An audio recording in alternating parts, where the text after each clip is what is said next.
자, 우리가 지금 이제 이사야서를 읽고 있어요. 그죠? 지난 주일날 이사야서 1장부터 23장까지를 보셨는데, 읽으신 분, 오른손, 읽으신 분, 예, 감사합니다.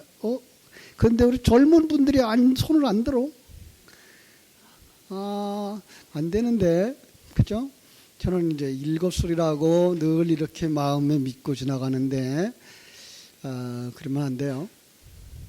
이제 읽으셔야 되고요. 이번 주에는 꼭 약속해요. 24장부터 44장까지 읽으시기 바랍니다. 아멘 하셨으니까 다음 주에 와서 점검을 할 거예요. 자, 그래서 1장부터 23장까지 읽으신 분들은 아마 대략의 내용을 기억하실 수 있을 거예요. 특별히 구약 성경은 이사야서는 1장부터 39장까지가 구약적 관점에서 성경을 기록했고, 40장에서부터 66장까지는 신약적 관점에서 이렇게 기록했다 그랬어요. 그래서 23장까지는 분명히 구약의 관점에서 읽으셨을 거고요. 오늘 24장부터 39장까지는 역시 구약적 관점과 40장에서 읽어야 될 44장까지는 신약적 관점이 함께 이렇게 겹쳐져 있는 본문을 우리가 읽게 된다, 이렇게 했습니다. 자, 한번 대략 살펴볼게요. 1장부터 5장까지는 6장에서 이사야가 등장하기 때문에 이사야가 등장하기 전, 이사야 메시지가 등장하기 전에 그 1장부터 5장까지는 어떤 상황이 있겠어요, 그러면? 어둠의 상황이었겠죠. 여기 빛으로 이사야가 등장하니까 6장에서 5장까지는 어둠의 상황이란 말이에요. 그 어둠의 상황, 그것을 어떻게 표현했어요? 타락한 이스라엘의 모습, 이렇게 했어요. 여러분, 타락한 이스라엘 모습을 어디서 잘 설명했는가 하면 창세기 1장에서 잘 설명을 했다 그랬어요. 특별히 창세기 1장 2절이 그 어둠의 상황을 잘 설명하죠. 공허하고 혼돈하고 흑암이 깊음 위에 있는 상태가 이게 어둠이고 이게 타락한 상태다 그랬어요. 그래서 이걸 에레미야서 4장 23절에서 22절에서 우리가 볼 수 있다, 그렇게 얘기를 했습니다. 그게 어디예요? 죄라고 하는 거죠. 죄를 지은 자들, 타락한 자들의 삶이 공허와 혼돈과 어둠이더라라고 이야기를 했어요. 바로 이 이야기, 1장부터 5장까지가 6장에서 메시아이신 메시아가 등장하는 것을 상징해서 이사야가 등장을 하죠. 그죠? 하나님의 보내심을 받은 자 이사야가 이 땅에 빛으로 오는 그림을 그려줬어요. 그런데 거기서 우리가 이해하지 못할 만한 한마디가 있었어요. 6장에서 뭐라 그러죠? 복음을 보내면서 듣기는 들어도 깨닫지 못하며 보기는 보아도 알지 못하리라 라고 이야기를 해요. 네가 가서 복음을 전하는데 귀를 열어서 듣게 해줘라가 아니라 듣지 못할 거야. 깨달아 알지 못할 거야. 오히려 깨달아 알지 못하게 하라, 이런 말로 표현되어져 있어요. 왜 그렇다고요? 사람의 힘으로 아니라 누가 해야 돼요? 성령의 역사가 있어야 하기 때문이다 라는 말을 했어요. 이 이야기를 예수님도 하셨어요. 예수님이 이 세상에 와서 마태복음 13장 뭐 보여주죠? 마태복음 13장은 비유죠. 자꾸만 비유로 얘기를 해요. 그랬더니 제자들이 물어봐요. 예수님, 왜 비유로 말씀하십니까? 마태복음 13장 찾으실 분 찾아보세요. 13장 14절 15절 뭐라고 되어 있어요?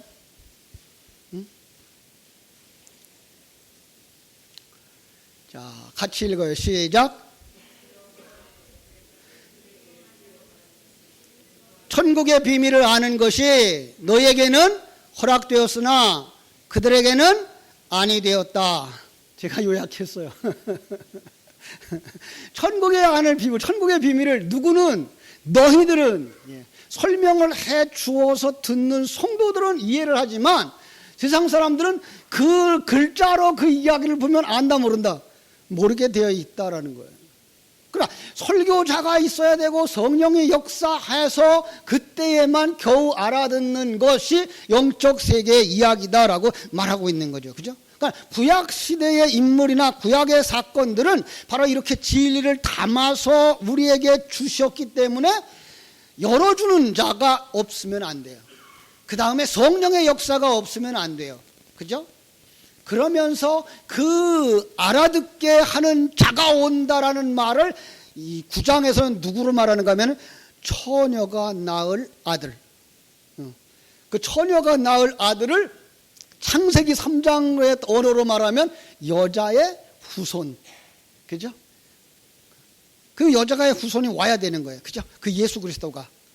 그런데 그가 일어나서 가르쳐 줄 것이라고 말하는데 그걸 깨닫지 못하는 이들은 이방 나라를 도구로 삼아서 징계한대요.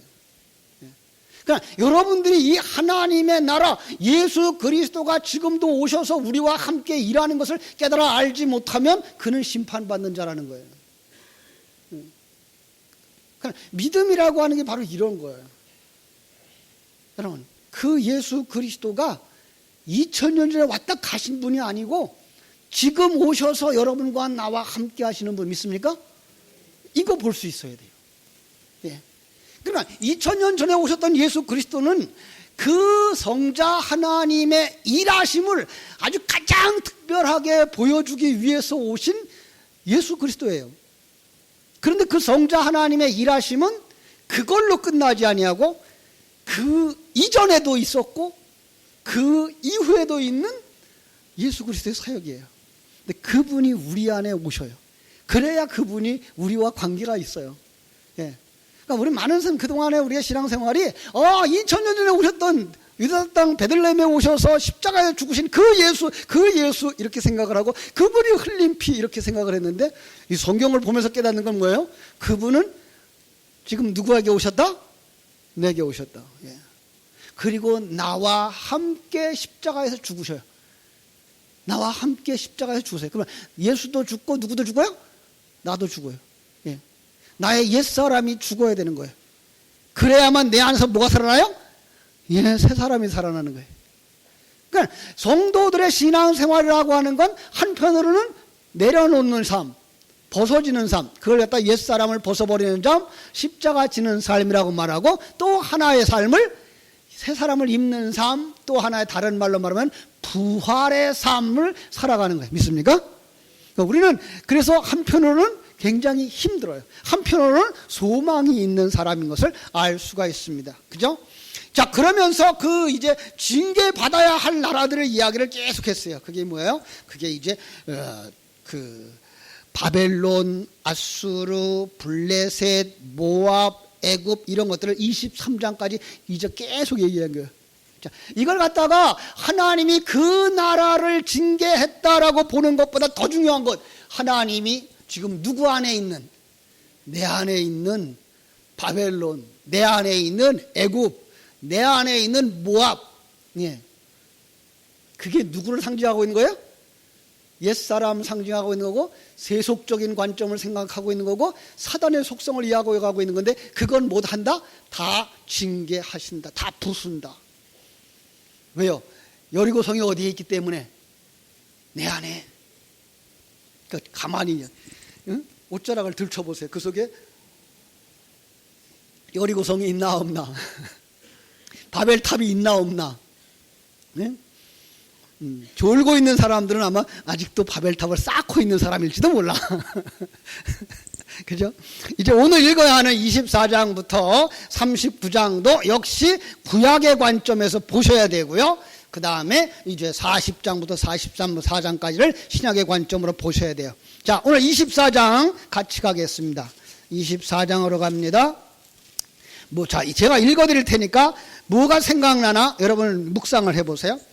24장 1절 보라 여호와께서 땅을 공허하게 하시며 황폐하게 하시며 지면을 뒤집어 푸시고 그 주민을 흩으시고 백성과 제사장들이 같을 것이며 종과 상전이 같을 것이며 여종과 여주인이 같을 것이며 사는 자와 파는 자가 같을 것이며 빌려주는 자와 빌리는 자가 같을 것이며 이자를 받는 자와 이자를 내는 자가 같을 것이며 땅이 온전히 공허하게 되고 온전히 황무하게 되리라. 여호와께서 이 말씀을 하셨느니라. 5절 땅이 또한 그 주민 아래서 더럽게 되었으니 이는 그들이 율법을 범하며 율례를 어기며 영원한 언약을 깨트렸습니다. 어디가 생각나요? 여기가 생각나야 돼요. 어디? 타락한 인간의 모습. 예. 창세기 1장 2절이 생각나야 되고요. 에레미야서 4장 22절 23절이 생각나야 되고요. 빛이 이 땅에 와도 영접지 아니하는 자들, 요한복음 1장 1절로 14절이 생각나셔야 돼요. 예, 이게 타락한 이들의 모습이에요. 그렇게 타락하면 뭐가 온다? 거기 뭐가 와요? 이렇게 타락하면 심판이 온다. 여러분 심판은 왜 오죠? 로마서 6장 23절. 예?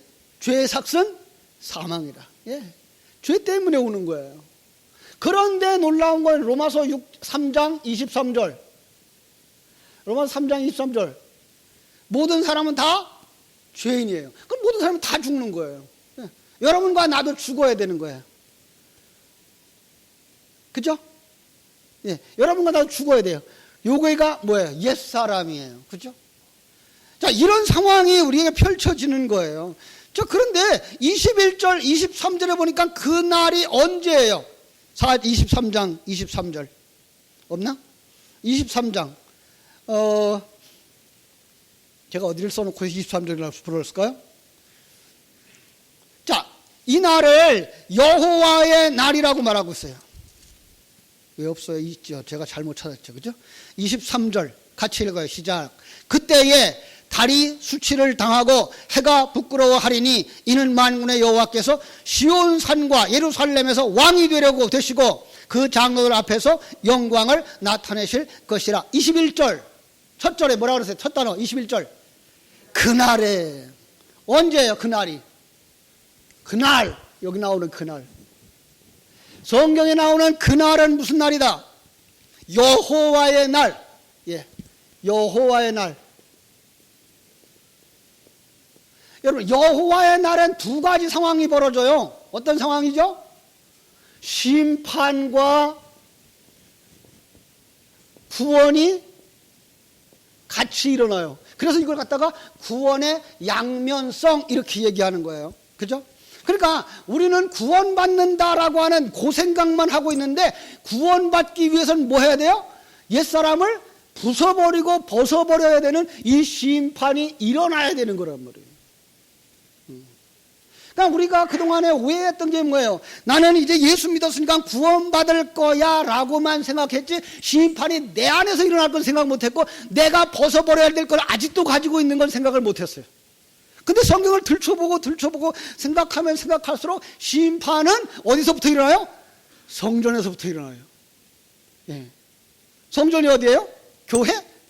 아니, 내 안에. 예. 그러니까 여러분이 성전인 건 맞아요?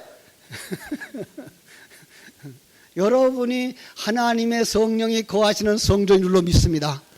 그래서 성전에서부터 심판이 일어나는 거예요. 성전에서부터 뭐가 일어나요? 청소하는 역사가 일어나는 거예요. 성전에서부터 뭐가 일어나요? 바벨론을 부숴버리는 일들이 일어나는 거예요. 그러니까 여러분 속에 내가 중심이 되어지고 나를 중심으로 생각했던 나만을 위한 삶들은 다 부서져야 되는 거예요. 자, 그런데 이게 잘 안 부서지는 집단이 있는데 그게 뭔가 하면 교회예요. 왜냐하면 예수 믿는 사람들이 자기는 괜찮다라고 생각을 하고 있어요. 자기 속에도 일부분이 아니 일부분보다 더 많이 옛사람이 차지하고 있어서 아직도 자존심도 안 죽었잖아. 죽었어요? 죽었나 안 죽었나 한번 옆에 사람 한번 꼬집어 봐요. 툭 잠드는 사람이 깨워봐요. 응? 잠든 사람한테 꼬집었더니 그가 성질을 내더라. 그러면 그 사람은 아직도 뭐가 남은 거예요? 옛사람이 남아있는 거예요. 그럼 언제쯤 우리가 옛사람이 신경질을 안 부릴까? 응? 관 속에 들어가면 우리가 그래서 이 세상 떠날 때까지 우리 속에 오호라 곤고한 사람이로다의 고백이 나올 수밖에 없다고요. 그런데 사람들은 그걸 놓쳐버리고 난 괜찮은 사람, 그래서 나를 아프게 하는 사람은 다 원수, 뭐 마귀 자식이야. 아니요. 이제는 나를 힘들게 하는 사람은 누구다? 하나님이 나를 다드시는 도구다. 우리 한번 따라합시다. 하나님이 나를 다듬으시는 도구다. 그럼 감사할 수 있어야지. 그죠? 그래야 용서할 수 있고, 그래야 품어줄 수 있어요. 쉽게 된다, 안 된다? 안 돼요, 이게. 이게 쉽게 되면 천사계. 이게 쉽게 안 돼요. 그죠? 그래서 아직도 여전히 남아있어요. 그런 줄 알아. 앞에서 목사도 그렇게 설교를 해. 그러나 속에서 또 뭐가 있어요? 이게 아플 때는 또 속상하거든. 자, 그래서 우리가 성경을 읽으면서 어떤 나라는 심판을 받고 어떤 부분은 심판을 받고 어떤 사람은 심판을 받았다는 이야기를 할 때에 그 사람은 나쁜 사람, 그 나라는 그렇게 나쁜 나라였구나가 아니라 그런 것이 어디에도 있다? 내 안에도 있구나. 이건 벗어버려야 할 건데 내 속엔 이 부분이 무엇을 의미하고 있는 걸까를 읽어내야 되는 거예요. 그죠? 자, 왜 심판을 받느냐를 성경이 이야기를 했는데요. 무슨 얘기를 했는가 하면은 하나님이 참 포도나무를 심었는데 뭘 맺었어요? 덜 포도를 맺었어요. 세상에는 그런 법칙이 있다 없다? 없어요. 어디에만 그런 법칙이 있다? 영적인 세계에만. 자, 참 포도를 심었어요. 자, 이제 에스겔서에 가보면은 참 포도나무를 심었더니 포도나무가 잘 자라 가지를 펴고 뿌리를 뻗쳐. 그런데 옆에 또 두 번째 독수리가 나타나. 이건 뭐예요? 첫 번째 독수리를 모방하고 나온 사단의 집단이. 그랬더니 이 포도는 뭣도 모르고 그 길을 향해서 손을 벌리면서 내게 먹을 걸 다오, 뿌리를 그쪽으로 뻗치면서 내게 영양분을 다오. 그러면 우리가 뭐로 변하는 거예요? 그때부터는 들포도로 변하는 거예요. 그때부터 나중심의 사람으로 변하는 거예요. 그게 구약인 거예요. 그걸 가장 잘 포장하고 있었던 사람들이, 그럴듯하게 그렇지 않은 사람처럼 포장하고 있었던 사람들이 누구였다? 저 나쁜 사람들. 이스라엘 사람들. 근데 그 이스라엘 사람들만 아니라 그들이 종교를 가지고 있는 자들, 그 종교 집단. 근데 우리가 그들을 닮아가고 있더라. 이게 문제인 거예요. 이 기독교회가 1507년도에 종교개혁을 하면서 캐톨릭은 부패했어. 그리고 나왔는데 캐톨릭보다도 더 부패하고 있는 거예요. 그러니까 종교의 형식들은 그대로 변화된 모습을 가졌는데 불구하고 내용은 그때나 지금이나 똑같은 거예요. 그래서 우리는 날마다 변화하지 않으면 안 되고 날마다 새로운 마음을 가지지 않으면 안 되는 거예요. 그래서 그렇죠? 그죠? 그래서 28장부터 39장까지 계속 그 이야기를 반복해요. 자, 28장으로 갑니다. 28장 첫 번째 단어가 무슨 단어인지 아는 사람?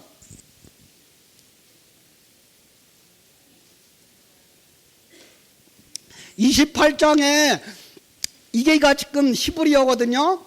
히브리어의 첫 번째 단어는 에브라임이 아니고 화 있을 진저예요. 화 있을 진저, 호이라는 단어예요. 화 있을 진저 그러면 또 누가 생각나죠? 예수님이 바리새인들을 향하여서 화 있을 진저였어요. 그래서 마태복음 23장 13절로 15절에 가보면 이런 말씀이 있어요. 화 있을 진저 외식하는 서기관들과 바리새인들이여, 너희는 천국문을 사람들 앞에 닫고. 그 사람들은 천국에 들어간 사람이에요? 못 들어간 사람이에요? 못 들어간 사람이에요. 자, 너희도 들어가지 않고 들어가려 하는 자도 들어가지 못하게 하는도다. 누가? 바리새인들이. 그래서 15절 또 말해요. 화 있을진저 외식하는 서기관들과 바리새인들이여, 너희는 교인 한 사람을 얻기 위하여 바다와 육지로 다니다가 생기면 너희보다 배나 더 지옥 자식이 되게 하는도다. 칭찬이에요? 꾸중이에요? 꾸중이죠. 그죠? 그리고 오늘 우리에게 하는 말씀이죠. 그죠? 왜? 오늘 우리가 어디로 갈 거예요? 우리가 산을 넘고 바다와 육지를 다니면서 한 사람을 찾아올 건데, 그를 구원의 길로 인도해야 되는데 나처럼 만들어버리면 나도 못 들어가고 그 사람도 못 들어가게 만드는 사람이 될 거니까. 아멘 하지 마라 여기는. 왜냐하면 여러분, 앞장 서 있는 사람이 중요한 거예요. 양떼들은요, 양떼들은 도살장에 끌고 갈 때 어떻게 끌고 가는지 아세요? 그 양무리 가운데 앞장선 무리가 있어요. 그 앞장선 무리만 한 놈만 잘 끌고 가면 그 다음 양은 그 앞에 있는 양 엉덩이만 바라보고 가고, 그 뒤에 있는 것은 양의 엉덩이만 바라보고 앞에 거 따라가고 그러니까 앞에 것이 도살장으로 들어가면 다 들어가는 거예요. 그러니까 선임양이 이렇게 중요한 거예요. 오늘 앞장서 예수 믿는 사람이 이렇게 중요한 거예요. 그래서 성경은 뭐라 그래요? 목사들이 눈이 안 열리면 소경을 인도하는 거니까 성도들을 다 뭐하게 만든다? 구덩이에 빠지게 만든다. 무지 무서운 얘기예요. 예. 내가 먼저 성령이 충만하고 내가 먼저 하나님을 알고 하나님의 뜻을 알고 하나님과 동행하는 삶을 살지 못하면 끌고 가는 성도들도 다 그리 간다는 거예요.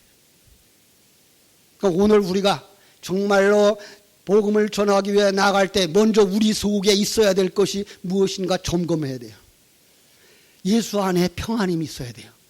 예수 안에 기쁨이 있어야 돼요. 예수 안에 감사가 있어야 돼요. 자랑할 만한 것이 있어야 돼요. 자랑할 만한 천국이 보여야 돼요. 믿습니까? 그 천국이 자랑스러워야지. 돈 많은 사람이 자랑스러우면 돈 많은 사람 앞에 가서는 예수 믿으라고 그럴 수가 있다 없다? 없어요. 왜? 저 사람이 나보다 돈이 더 많은 걸. 그래? 그런데 난 가지고 있는 게 있어요. 요한과 베드로가 성전 미문 앞에서 안진뱅이에게 그렇게 얘기했어요. 은과 금은 내게 없거니와 내게 있는 것 내게 주노니. 내게 있는 것 뭐예요? 예수의 이름. 그 예수의 이름이 뭘 상징하는 거야? 천국. 예. 나는 천국을 알고 있어. 예. 이 천국에 들어가는 비밀을 알고 있어. 그들에게 이 천국을 인도하려고 손을 잡아 일으키는 자가 되어져야 할 줄로 믿습니다. 그러지 못하는 사람이 화 있는 사람이에요. 그러니까 지금 이 28장에서 39절까지가 계속 화 있는 자. 예.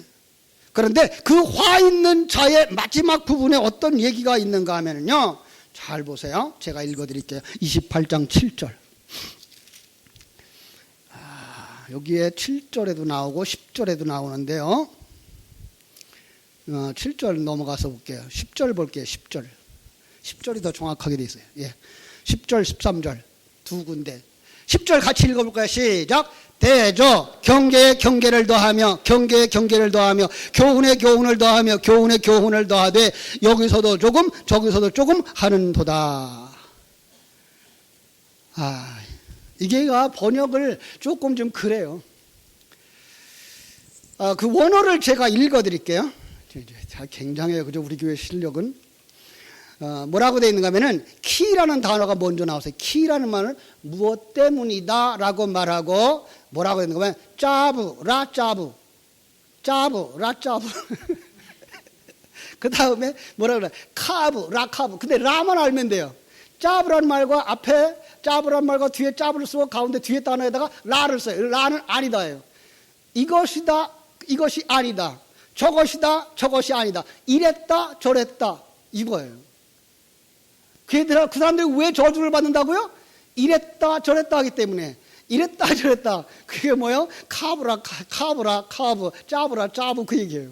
그걸 그냥 단어를 여기다 써서 경계를 교훈의 교훈을 이렇게 말했는데 이게 아니고 세상 사람들이 심판을 받는 이유는 진리 가운데 서 있지 못하고 이랬다 저랬다 하기 때문이다예요. 간단하죠. 그죠? 아까 얘기했어요. 나 시간에. 계란이 몸에 좋다 안 좋다? 계란값이 쌀 때는 몸에 좋다. 계란값이 비쌀 때는 뭐라 그런다고요? 몸에 안 좋다. 그래서 적게 먹게 만든다는 거예요. 여러분 이거 웃죠. 우리는 웃어요. 그런데 여름에 그 생선을 파는 사람들, 회 파는 사람들, 그 사람들한테는 그게 무슨 균이 한번 나왔다 이런 소리만 한번 나고 나면 팔이 날려요. 팔이 날려. 장사를 못해요. 예. 그러면 이 매스컴이라는 게 얼마나 무서운지 몰라요. 그런데 이 세상의 진리를 이 매스컴들이 다 만들어가는 거예요. 제가 이런 얘기하면 안 되지만 박근혜 대통령이 정말로 그렇게 나쁜 일을 한 사람인지 아닌지는 역사가 지나고 한 100년쯤 지나면 그때 알아요. 예. 사람들이요, 모르는 시대에 살아가요, 지금. 그래서 그냥 이렇게 군중들이 어떻게 말하느냐에 따라서 세상이 흘러가고 있기 때문에 그래서 우리가 하는 말이 있잖아요. 유전, 무죄. 무전, 유죄. 아니, 돈만 있으면 죄인이 안 되고 목소리가 크면 이기고 이게 세상인 거예요. 그런데 그 세상 따라 살면 어디로 간다? 지옥으로 간다는 거예요. 그러니까 하나님께서 원하시는 건 뭐예요? 우리가 진리 가운데 서야 되는 거예요. 그런데 그 진리 가운데 설 수 있는 방법이 없는 거예요. 그 진리 가운데 설 수 있는 방법이 이 세상에 없어요. 그래서 어떻게 해야 돼요? 전부 다 심판을 받을 수밖에 없는 거예요. 하나님은 그 나라를 어떻게 해요? 징계하시는 거죠. 심판하시는 거죠. 자, 그런데 심판의 때가 지나요. 놀라운 건 성경을 읽으면서 우리가 이해하지 못하는 게 이런 것들이 나와요. 뭐라고 말하는가 하면은 분명히 하나님을 의지 않기 때문에 화 있을진저 그래 놓고는 그 화 있으면 화 받아야 되잖아요. 그 다음에 써놓은 게 뭐라 그래요? 하나님께서 그들을 구하실 것이요 이래요. 왜 하나님이 요랬다 저랬다 해요? 하나님이 요랬다 저랬다 하는 게 아니고 그 가운데 뭘 집어넣는 거예요? 십자가를 넣는 거예요. 그러니까 심판을 받아야 하는 장면에 심판을 누가 받아요? 예수 그리스도가 받는 거예요. 그리고 여기 속에서 남은 자들을 구원하시는 거예요. 이게 신약이에요. 그래서 이쪽을 강조하고 있으면 구약이고 이쪽을 강조하고 있으면 신약이 되는 거예요. 그러니까 역사 속에 이 구약과 신약을 항상 도구했다는 거예요. 존재했다는 거예요. 그래서 하나님이 이스라엘한테 징계한다. 그러면서 살려줄게. 이런 말이 섞여 있어서 우리는 까딱하면은 하나님은 뭐 변덕쟁이 같아요. 그렇지 않다는 거 우리가 기억하실 수 있습니다. 그래서 36장부터 39장까지의 사건이 또 나와요. 이제 36장부터 39장까지 가보면은 누구의 이야기가 나오는가 하면은 히스기야의 이야기가 나오는 것을 볼 수가 있습니다. 어떤 사람은 이 구약 성경에 이렇게 이사야서를 쭉 써나가다가 이스라엘 얘기를 쭉 써나가다 왜 거기다 히스기야의 이야기를 써놨을까? 그래서 그건 삽입한 이야기 묶어놓고 보자 이렇게 보는 사람이 있는데 아니요. 그게 뭘 얘기하고 있는가 하면 구약의 그 상황들이 구약의 1장부터 35장까지의 구약의 전체적인 내용을 한 사람의 사건 속에다 딱 담아서 요약해 준 거예요. 그 사람이 누구예요? 히스기야인 거예요. 그래서 히스기야의 역사를 어떻게 볼 수가 있는가 하면은요, 그가 굉장히 선한 왕으로 나와요. 착한 일을 많이 하는 왕으로 나와요. 그러다가 그가 병이 들어요. 병 들어 죽게 되자 그가 회개하죠. 그죠? 침상을 적시도록 얘기를 하면서 뭘 얘기해요? 내가 이렇게 살았고 이렇게 봉사했고 이렇게 헌신했는데 내가 죽으면 어떡합니까? 살려주세요 그러죠. 그랬더니 하나님이 그 기도를 들어주셨다 그래요. 야, 여러분, 그러면 그게 성경적이다? 아니다. 하나님이 징계한다 그랬으면 반드시 징계가 일어나요. 예. 그런데 거기서 그거 살아나요. 그러면 그건 다른 거예요. 다른 이야기가 그 분명히 들어가 있는 거예요. 여러분, 히스기야의 이야기를 우리가 잘못 보고 있어요. 히스기야가 잘해서 끝까지 잘했어요? 네, 이 부분을 봐야 돼요. 하나님의 생명을 시작과 끝이 똑같아요. 그런데 처음엔 잘하다가 나중에 변질됐다. 그건 처음의 것도 잘못된 것이다. 누굴 보면 알 수 있어요? 아주 쉬운 사람. 가룟 유다. 누굴 보면 알 수 있어요? 아주 쉬운 사람. 사울 왕. 사울 왕이 처음에는 잘해요. 쭉 드릴게요. 그런데 그가 마지막에는 뭐예요? 버림받아요. 그럼 처음에는 잘하다가 뒤에 잘못하는 거예요? 하나님의 생명이 처음에 들어갔다 중간에 도망가요? 그런 법은 없다. 본래 그 사람은 처음부터 거듭나지 못한 사람인데 하나님의 사람처럼 따라오고 순종했던 거다. 예. 가룟 유다도 그랬던 거예요. 여러분 속에 하나님의 생명이 들어갔는데 그 사람이 정말 하나님의 생명을 가진 자로 산다면 그는 하나님을 떠날 수 있다 없다? 여러분이 하나님을 떠날 수 있어도 하나님이 여러분을 안 떠나. 그는 돌아오게 돼 있다고요. 하나님의 생명 때문에 돌아오는 거예요. 우리가 우리의 힘으로 예수 믿었나요? 아니, 하나님의 힘으로 믿었어요. 그래서 하나님의 힘에 의해서 우리는 하나님에 의해 끌려가게 돼 있어요. 마지막까지. 나중에 나이가 먹어서 연세가 들어서 나이가 기운이 점점 더 약해지면 그때는 우리의 힘으로 되는 게 아니라 우리 속에 있는 자의 생명으로 간다고요. 우리 연세 드시는 우리 권사님들 가만히 보면 가끔 우리 집사람이랑 그런 얘기해요. 여보, 우리 권사님들은 나이 먹으면 우리 저렇게 열심히 신앙생활 할 수 있을까? 모르지 이제 그 나이가 안 돼봤으니까. 그런데 신앙생활의 마지막은 그 사람 속에 있는 생명에 의해서 끌려가는 거예요. 예. 육신에 의해서 끌려가는 게 아니라 그 사람 속에 있는 하나님의 생명에 의해서 끌려가는 거예요. 예. 그런데 그게 마지막에 변질된 모습으로 나오더라. 그러면 그 사람 속에 있었던 생명은 아니었다는 거예요. 젊었을 땐 내 힘으로 할 수 있어요. 젊었을 땐 내 이름을 위해서 목사의 신분을 지키기 위해서 할 수 있어요. 그러나 나이가 70살, 80살 먹고도 기운이 없었을 때는 내 힘이 아니라 내 속에 있는 하나님의 힘으로 할 수 있는 거거든요. 예. 근데 히스기야가 중간에 그렇게 기도했더니 하나님이 살려줬어. 그랬더니 그것 때문에 교만해서 망했어. 그러면 그건 처음에도 아니었던 거예요. 그리고 왜 그 사람이 살아났느냐는 하나님이 언약 때문에 그래요. 무슨 언약이에요? 다윗에게 주신 언약이에요. 다윗이 자손이 끊어지지 아니할 것, 왕위가 끊어지지 아니할 것. 그렇기 때문에 그 왕위를 잇기 위해서. 여러분, 히스기야 다음으로 아들이 된 사람이 누구죠? 므낫세죠. 근데 므낫세가 몇 살에 올라가죠? 12살. 그러니까 이 사람이 15년 전에 병들어 죽게 되었다가 죽었으면 아들이 있었다 없었다? 왕위에 올라갈 아들이 없었어요. 그렇기 때문에 그 연장해 주는 15년 그 속에서 애를 낳아가지고 키워서 12살 됐은 해에 왕위에 올라갔던 거예요. 그것 때문에 왕위에 올라가 있는 거지. 그가 생명이 연장되어진 거지. 하나님이 그의 기도를 들었기 때문에 그가 착한 일을 한 사람이기 때문에 그의 생명을 살려준 것이 아니었다는 사실을 우리는 알 수가 있는 거죠. 자, 이런 소식을 우리가 전할 수 있어야 돼요. 여러분들이 오늘 나가서 복음을 전하면서 가져야 되는 그 확실한 것, 우리의 구원은 우리의 힘이 아니에요. 그래요? 우리의 만남은 우연이 아니에요. 주님께서 찾아오셔서 된 줄로 믿습니다. 그렇습니다. 그리고 깨달아 알아야 되는 것, 이 세상은 잠깐뿐이라는 거예요. 그죠? 예, 이 세상 영원하지 않아요. 기껏 해봐야 100년이에요. 그죠? 요즘 100년까지도 더 사는 사람이 있어가지고 이제 100년 연장해야 되겠어요. 요즘 그래 어떻게 될까요, 그럼? 그전에는 7, 80년 그랬는데 이제는 7, 80년은 벌써 넘어갔으니까 이제 100년 그렇게 얘기를 해요. 여러분, 우리 땅에 우리가 살아가는 날이 100년밖에 안 돼요. 그 후에는 어떻게 될 거예요? 다 버리고 가야 돼요. 그러니까 그 영원한 나라가 있다는 걸 우리는 아는 사람으로 그들에게 이 세상이 전부가 아니야, 영원한 나라가 있어 라고 가르쳐 주러 가야 돼요. 믿습니까? 뿐만 아니라 지옥에 갈 수 있느냐 천국에 가는 것이냐가 우리의 믿음으로 결정되어지기 때문에 예수 생명을 받으러 나와야 돼요. 믿습니까? 그렇죠.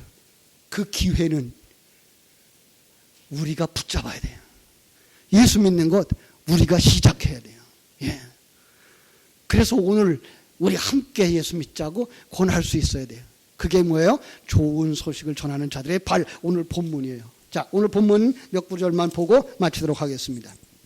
자, 그래서 6절 말하기를 외치는 자여 대답하여 이르되 내가 무엇이라 외치리까 하니 이는 모든 육체는 풀이요 이 모든 아름다움은 들의 꽃과 같으니 풀은 마르고 꽃은 시들면 여호와의 기운이 그 위에 불미라. 이 세상은 잠시 잠깐이에요.